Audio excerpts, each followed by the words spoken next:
नमस्कार मित्रांनो व माझे आदरणीय शिक्षकांनो, मी आपला लाडका आरव प्रशांत सरवदे आहे।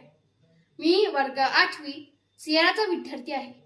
आज इथे मराठीच्या विषयासाठी उपस्थित आहे। माझा विषय आहे दैनंदिन जीवनातील विज्ञाननिष्ठ प्रयोग। चला तर प्रयोगाला सुरुवात करूया। तर या विज्ञानासाठी आपल्याला 2 लिंबू, 2 ग्लास पाणी व मीठ लागणार आहे। तर आपण मीठ घेऊया व यात मीठ टाकूया।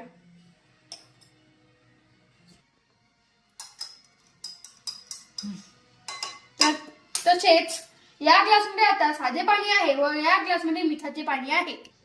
तर आपण प्रयोगाला सुरुवात करूया। आपण हे लिंबू यात टाकू। तर आपल्याला प्रत्यक्षात दिसलेले आहे की हे लिंबू पूर्णपणे ग्लासच्या खाली बुडाले आहे। तर आपण आता दुसरे लिंबू मिठाच्या पाण्यात टाकूया। तुम्ही बघू शकता की हे लिंबू मिठाच्या पाण्याच्या वर तरंगत आहे।